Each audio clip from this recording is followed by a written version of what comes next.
You are sitting in a dark room with a group of people, looking at a screen showing some videos captured by a cave explorer who recently died. How would you feel to know that the only thing connecting you with the people sitting around you is that each of you are surviving on a different organ donated by the recently deceased cave explorer? And what you're seeing on the screen right now is through his eyes. So the question is he there in the room right now? Or is he the room? One of the most thematically complex films of our times is Anand Gandhi's Ship of Theseus.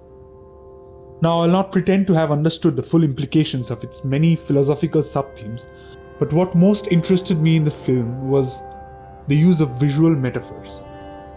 The film revolves around three main characters in three completely different storylines. There is the blind photographer who gets her sight back through a cornea transplant only to realize that she has lost her unique sensibility as a photographer, which she had when she was limited by her blindness. In this shot, her lens cap falls into the stream.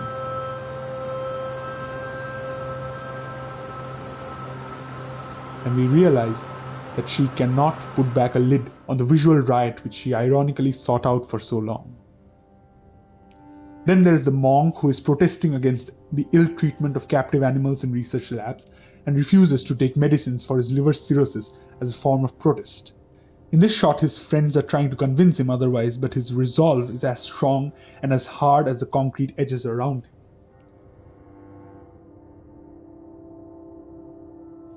Towards the end, when the suffering becomes unbearable, we see this shot of a lush green field as a metaphor for relief and peace, when he finally decides to get a liver transplant. The third story is that of a stockbroker who has undergone a kidney transplant and is happy with his normal, materially driven life. He hates these intellectual discussions, which is evident from his heated conversations with his grandmother. This is until he comes across a poor man named Shankar, whose kidney has been stolen. And out of sympathy, the protagonist travels halfway around the world to Stockholm, looking for justice, only to find that all Shankar cares about is getting out of his poverty, even if it means living on a compensation by people who had stolen his kidney.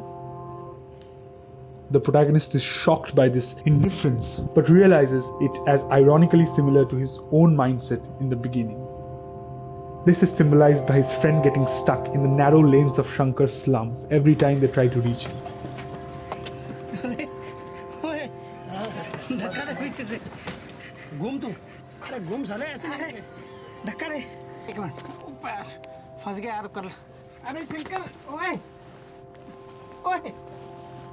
Finally, there is the culmination of the three storylines when it is revealed that all the three characters had received organs from the same donor, the cave explorer.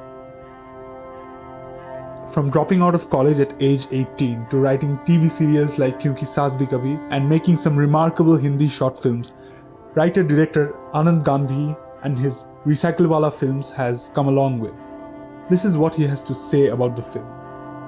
If the parts seem to be guided by laws of determinism and causality, how can the whole exhibit freedom? How can the whole be greater than the sum of its parts? And we know we empirically experience choice.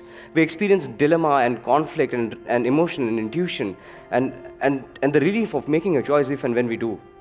So is it an illusion then? The whole being greater than the sum of its parts? And the answer seems simple.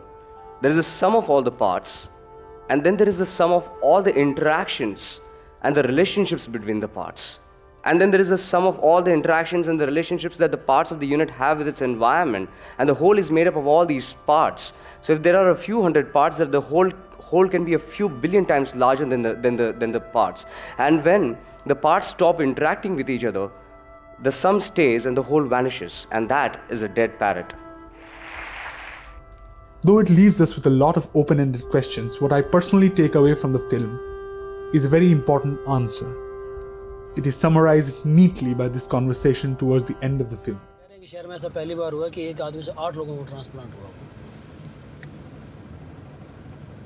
मैं सोच रहा हूँ उन्हें कैसा लगेगा यार बाकी लोगों से मिल करके।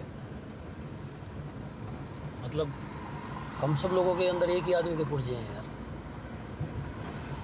पुर्जे मिलाकर ही तो आदमी बनता होगा। कुछ और भी होता होगा ना, वरना पुर्जे बदलने से आदमी बदल जाता। क्या पता है यार।